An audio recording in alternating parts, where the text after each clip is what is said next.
हर गुजरता दिन अमेरिका के लिए क़यामत का दिन साबित होने लगा।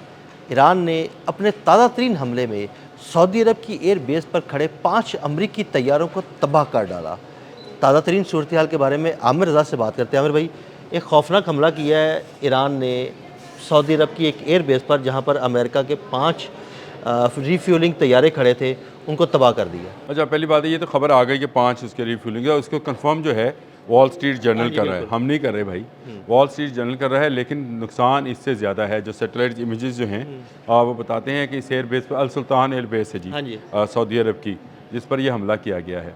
और ये प्रिंस सुल्तान उसको एयर बेस को कहते हैं। और उस पर जो हमला किया गया ईरानी मिसाइल के साथ, देखें, 2 इनके air to air refuelling tankers जो हैं, जहाज़ जो हैं KC-135, वो गुज़श्ता रोज़ तबाह हुए। एक की टेल गई और एक जो है वो मुकम्मल तबाह हो गया। उसमें 4 फौजी भी इनके मारे गए। वो कहते हैं लड़ते लड़ते हो गई गुम। एक की चोंच और एक की दुम, तो एक की दुम गायब हो गई थी। अच्छा, इसी तरह से ये 5 मज़ीद जहाज़ जो हैं यहाँ पर खड़े थे। देखें, अमेरिका का ये दावा है कि ईरानी तमाम फोर्स को ख़त्म कर दिया गया है। ईरानी एयर डिफेंस सिस्टम ख़त्म है। हज़ारों फुट की बुलंदी तक इनके जहाज़ जाने के लिए इनको रीफ्यूलिंग टैंक्स की ज़रूरत है। इसीलिए बड़ी तादाद में ये टैंक्स जो हैं खड़े किए गए, सऊदी अरब में भी, इसराइल के अंदर भी और इराक़ के अंदर भी। इराक़ की फ़ज़ा में ये रीफ्यूलिंग होती थी और जहाज़ तो जो है ईरान पर हमलावर होते थे। लेकिन ईरान ने क्या खूबसूरत स्ट्रेटजी बनाई है। मैं ये नहीं कहूँगा कि ये चीन की है या सऊदी अरब की है या इनको पता है कि कहाँ पे है।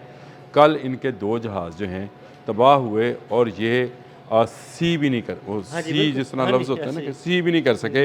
और ये कहते रहे कि वो तबाह हो गए। एक की टेल गई, लेकिन ये ना फ्रेंडली फायर था ना एनमी फायर था। तो फिर भाई क्या फायर था? ये वो आग है जो पीछे लगाई गई है आपके। और वो उसके बाद 5 जहाज़ मज़ीद तबाह किए गए हैं प्रिंस सुल्तान एयरबेस के अंदर सऊदी अरब में। तो इसका मतलब है कि ईरान के पास पूरा डाटा मौजूद है कि आपके रीफ्यूलिंग जहाज़ कहाँ हैं।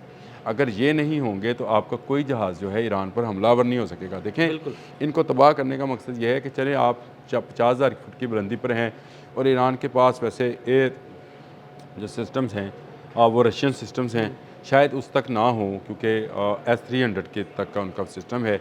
उसके बाद उन्होंने अपना भी डेवलप किया था, कुछ चीन से भी मदद आई थी। लेकिन मैं तस्लीम कर लेता हूँ कि ये मामला आपकी बात ठीक है, लेकिन उसने ताक कर ऐसी जगह पर निशाना लगाया है ताकि ना रीफ्यूलिंग होगी और ना जहाज़ ईरान पर हमलावर हो सकें। अगर हमलावर होने के लिए जाएंगे तो फिर वापस नहीं आएंगे, क्योंकि फ्यूल नहीं होगा।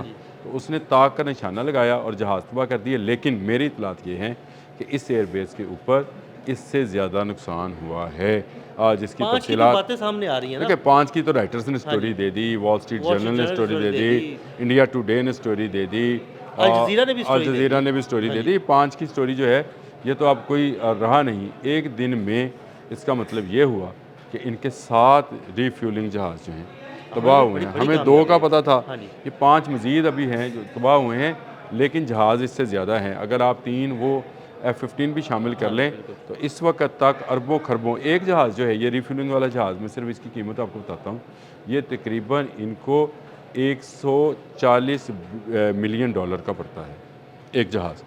आप अभी इसके अंदर जो सिस्टम मौजूद होते हैं, जो इसके अंदर रडार्स मौजूद हैं, जो इसके अंदर बाकी इक्विपमेंट मौजूद है, मैं उसकी तफसील में, ये जहाज़ की सिर्फ कीमत है। और अगर इस जहाज़ की कीमत को इससे अगर डबल किया जाए तो ये 260-280 के करीब बनती है मिलियन डॉलर। लेटेस्ट रडार्स लगा लें, लेटेस्ट वो होता है, क्योंकि इन्होंने अपनी हिफाजत भी करनी होती है। फिर इसके साथ अगर 5 जहाज़ ये भी शामिल कर लें, यानी ये 7 जहाज़ शामिल करें। अब 7 को ज़रा $140 मिलियन के साथ ज़रा ज़रब दें ना। देखिए, जो अमेरिकन सेनेट के अंदर इस वक्त बहस है, वो कह रहे थे कि पहले 6 दिनों में 11.6 और अगले 6 दिनों में, ये 12वें दिन की मैं बात बता रहा हूँ आपको, अगले 6 दिनों में तकरीबन $9 बिलियन का नुकसान हुआ। तो इसका मतलब ये हुआ अगले 3 दिन है उनमें देखिए कितनी तबाही है। 7 जहाज़ ये के, और उनकी इराक में एम्बेसी पर भी हमला हुआ है, वहाँ पर भी एक डिफेंस सिस्टम तबाह हो गया। वो देखें, वो तो रडार सिस्टम तो बहुत सारे तबाह किए हैं, जहाज़ तबाह कर रहा है, और वो भी अपने बैलिस्टिक मिसाइल्स के ज़रिए। ये बड़ी बात है। तो इसका मतलब यह है कि प्रिंस सुल्तान एयरबेस जो कि सऊदी अरब की है, उस पर आपके मौजूद इंटरसेप्टर्स काम नहीं किए। ऐसे ही हमें भी मुझे लगता है वो ऑलरेडी उन्हें तबाह कर चुका हुआ है। मेरा ख्याल है यहाँ तबाह कर चुका है।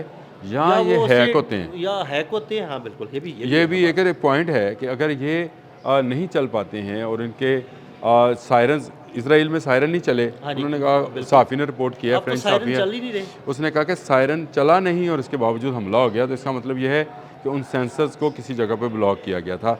इसी तरह प्रिंस सुल्तान वाले मामले में भी मुझे यही लगता है कि ये सेंसर को ब्लॉकेज जो है ये की गई है, और ये अगर ये टेक्नोलॉजी ईरान के पास है तो फिर आप चाहे जेराल्ड आर फोर्ड ले आएँ, चाहे आप जॉर्ज डब्ल्यू बुश ले आएँ, चाहे आप फोर्ड की भी एक स्टोरी है, उस वहाँ पे भी आग लग गई थी, जेराल्ड फोर्ड पे भी आग लग गई थी, 2 एहलकार उनके जख्मी हुए हैं। वो आग लगना और चीज़ है लेकिन अगर आप डोनाल्ड ट्रंप नामी एक बड़ा बहरी बेड़ा भी बना लाएं तो आप फिर ईरान का मुकाबला नहीं कर पाएंगे, क्योंकि अगर वो उसके पास जैमिंग सिस्टम मौजूद है जो आपके थर्ड और पेट्रियाट को चलने नहीं देता है, तो फिर आपकी एक चलने वाली नहीं है।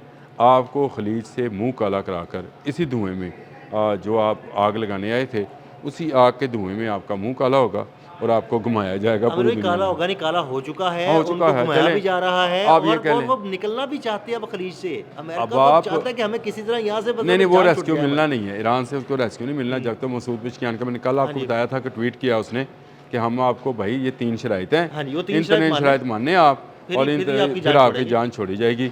अमेरिका जो है वो भाग गया है। देखें, आपने हुर्मुज़ वो एक दिन के लिए, एक लम्हे के लिए भी नहीं खुलवा सके, एक जहाज़ अमेरिका अपना भी नहीं गुजार सका वहाँ से। इतना बड़ा इन्होंने गुजरे हैं, कोई 2 ममालिक के उन्होंने गुजरने की इजाज़त दी है ईरान ने, लेकिन अमेरिकन, मेरे पास ये खबर नहीं है कि किसी को गुजरने की इजाज़त दी है। 2-3 जहाज़ गुजरने की उन्होंने इजाज़त दी है, मैं अभी खबर पढ़ा था। लेकिन जो मेरा नहीं ख्याल, एलाइज़ है ना, जो एलाइज़ है अमेरिका के एलाइज़ है, उसका किसी का जहाज़ गुजरने की इजाज़त नहीं दी। और यूरोप ने घुटने टेके हुए हैं, यूरोप उनसे बातें मिन्नतें कर रहा है कि हमारे जहाज़ गुजरने। नहीं, यूरोप को छोड़ दें। यूरोप तो ये कह रहा है कि अमेरिका ने रशिया को जो इजाज़त दी है, इसका मतलब ये है कि यूरोप के ख़िलाफ़ रशिया जो है मुआशी तौर पर ज़्यादा मजबूत होगा।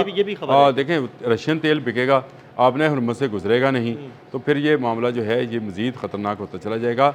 अभी आपको मैं एक और बात बता दूँ, हाग पे हमला किया है इन्होंने। हाग उसका एक जो है ईरान का जजीरा है, 15 नाटिकल माइल से ये आबने हुर्मुज़ में है, और यहाँ से सारी तेल की तरसील ईरान करता है, और उसमें से 90% तेल जो है चीन को जाता है।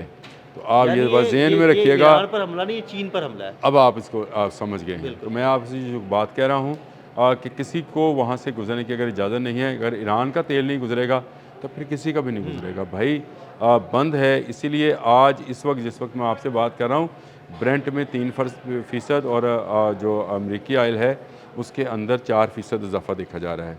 तेल नहीं निकल रहा तो इसीलिए इजाफा है।